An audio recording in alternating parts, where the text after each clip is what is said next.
How's it going, everybody, and welcome to episode 247 of Master My Garden podcast.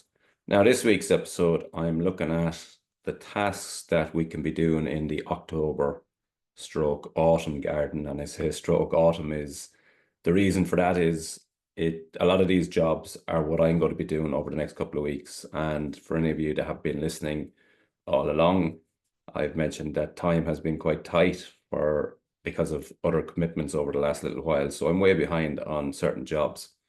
And I'm sure not all of these are going to get done in October, but some of them are very, very key and very, very important in terms of getting your setup, getting yourself set up for a sort of an easier run next spring.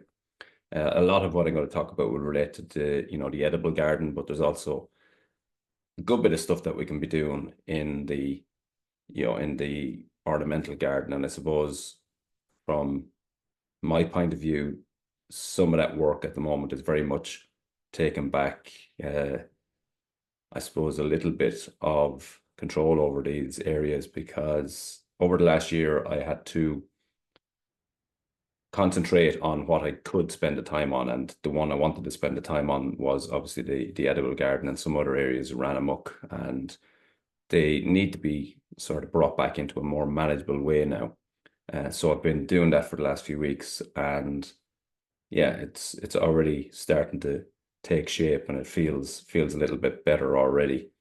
So there's lots, as I say, we can do at this time of the year, and it is often, you know, a time of the year where gardeners, will tell you that they're at their busiest, because there's a lot of spade work that you can do at this time of the year that just basically makes everything so much easier for next spring.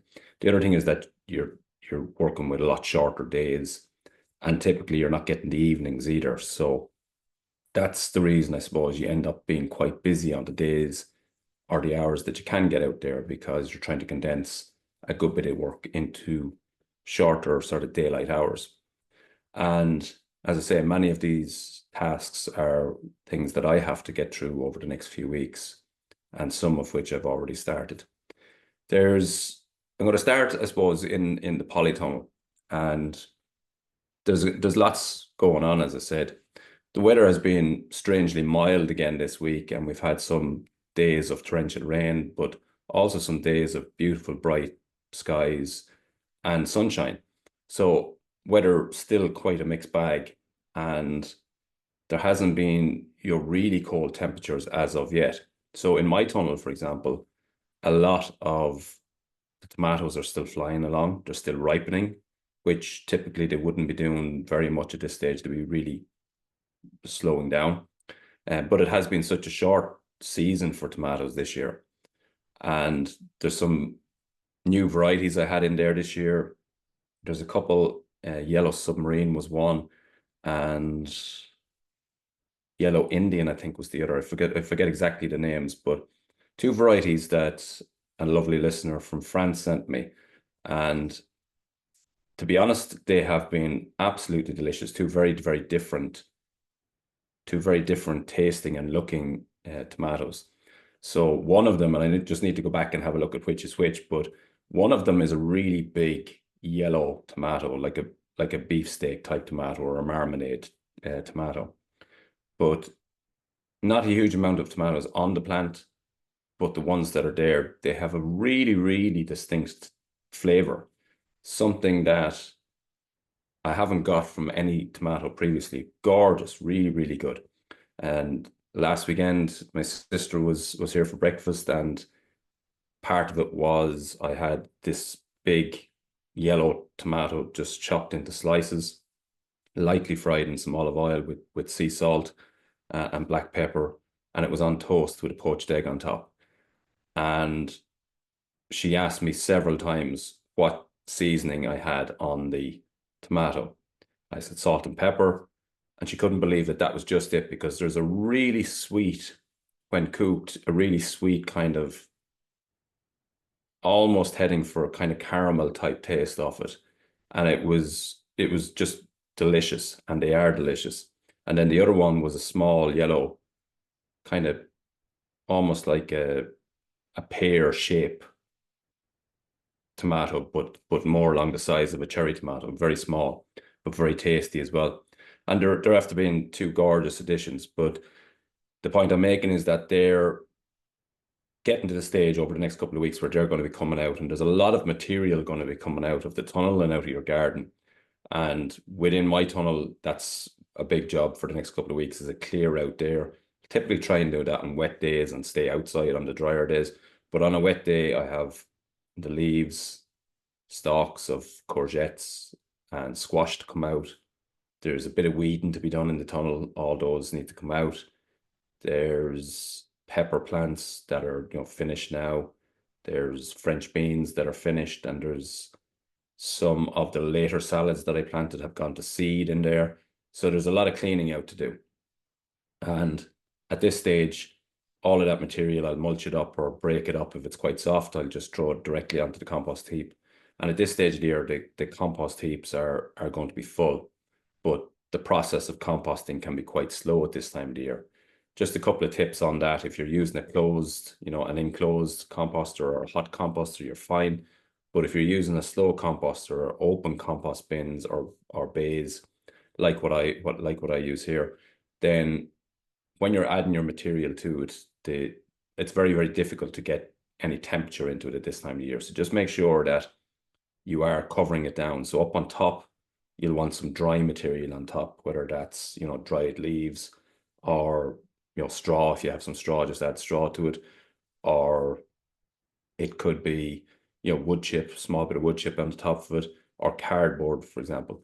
And then after that, you want to just cover it down with either a sheet of corrugated metal or a sheet of plastic, because what you don't want is you don't want a lot of water getting in there over the next couple of months as it rains. So the colder that the heap is, the wetter that the heap is, the colder it's going to be. And the colder that it is, the less activity that's going to be in there in terms of breaking it down.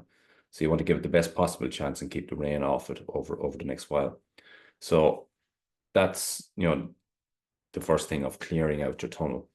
And then the big thing for me is my sowing, I didn't do as much sowing as I typically would do, but I still have and will be planting, cabbage in there, cauliflower in there. These are from plants, calabrese in there, winter lettuce.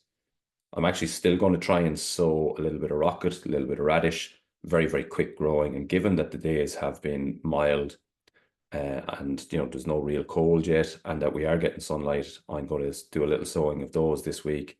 May or may not germinate, but it's worth a try. And spinach is another one. I'm going to do the same there. And they're crops that will continue to give something over the winter months.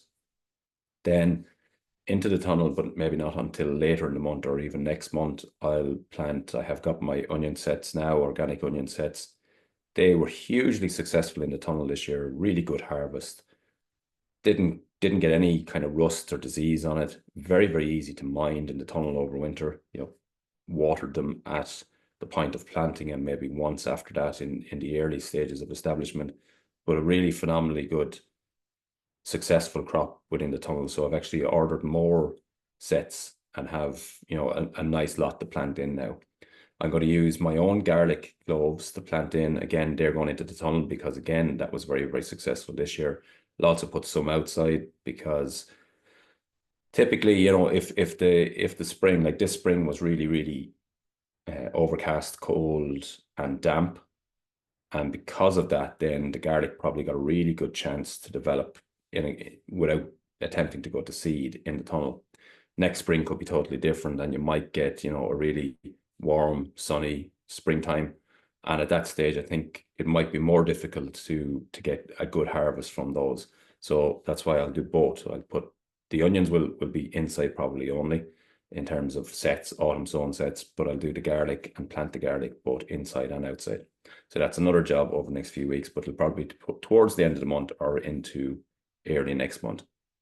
Then the big thing pretty much everywhere around the garden will be to feed the soil. And it's something that I've spoke about so many times on the podcast, but it's something that just becomes more and more obvious and apparent from just observations myself and from, speaking to people, listening to people, reading about these different topics. But if you, I won't say neglect your soil, but if you ignore your soil and don't consider it as part of your garden, then at some point you'll suffer your consequences up on top, as in your garden won't be as good, your crops won't be as good, whatever the case may be.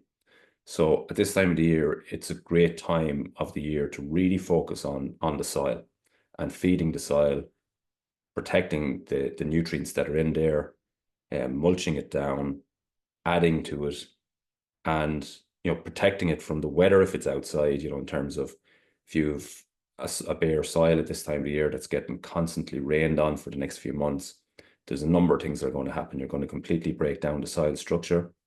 Any carbon that's locked in there is going to be released. You're also leaching any nutrients that could be in that soil. They're getting leached away, and obviously that's going to affect your cropping next year, even if you do feed. So ignoring or not being aware of your soil is something that will cause you to have less success next year. So when at this time of the year, it's all about feeding the soil. So what does that really mean? It could be a variety of things. We spoke about it several times before. It could be any bare areas getting some green manure sowed on there. Quite limited in what you can do at this stage, but yeah, some of the mustards will still germinate. Some of the field beans might germinate. Will get killed then later on with heavy frosts. But they're useful at this time of the year. But it is getting quite late for green manures. But definitely, without a doubt, you're talking about weeding anything that's in there, so taking away any weeds that you have, and then mulching those beds. If it's the first time, quite a heavy layer of mulch up to 6 inches or 15 centimeters of good quality organic matter, whether that's compost, farmyard manure, well-rotted farmyard manure, that type of thing. Or if it's beds that you've already been mulching, a kind of a mulch of a couple of inches, 10, maybe 5 to 10 centimeters is going to be quite good. And that's what I'll be doing mostly outside, because the beds are constantly getting a little bit of compost every year since I created them. Inside in the tunnel, they haven't actually got compost in a while, so that's probably going to get quite a good layer now this winter and autumn and winter, and that will be hugely beneficial. So you're feeding the soil, you're feeding the life, and you're creating an environment for really, really healthy crops again next spring. The other thing that I'll do is, anywhere that I haven't done already, I'll add biochar to it. The one I use is pro-biocarbon. I've been using it for a few years, trialed it in the first year, different beds, different areas, and you can definitely see a marked difference in plant health where you use it. It obviously locks in carbon, is a holder of basically microbes, and it increases the soil health undoubtedly. So that's another application that I'll be doing into the polytunnel and into some of the outside beds again. Seaweed is another good one at this time of the year. Just adding seaweed to it. Again, you're feeding the soil. And don't forget, in your polytunnel or your greenhouse, that over the winter time, that soil can get very dry and very barren. And it's important to continue to do some watering over the winter time. Your plants may not be crying out for water, but the soil actually could be getting dry in it. And then I noticed there's parts of my tunnel that are gone very dry now again, so they'll need some water. Again, if something gets completely dried out and barren, you're hurting the soil life. And again, as I said, that's something that will come back against you later, probably next year. The other thing to watch out for, and I've noticed a little bit of activity there this week, is rodents in the tunnel. And didn't have it before, but I've noticed a little bit of scratchings around a raised flower bed in there. So just have to keep an eye on that. Make sure everywhere's clean, that there's no kind of food sources there, no obvious nesting areas, and ideally get them out of there as quick as I can.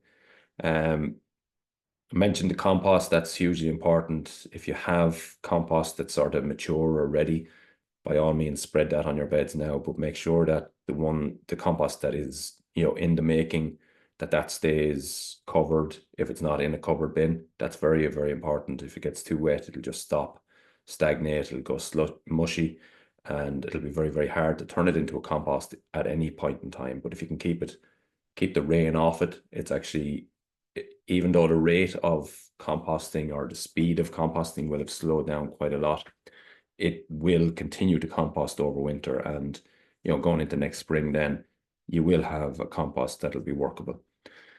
Other jobs at this time of the year, and a lot of these are also going to continue to feed your compost bin, is hedges.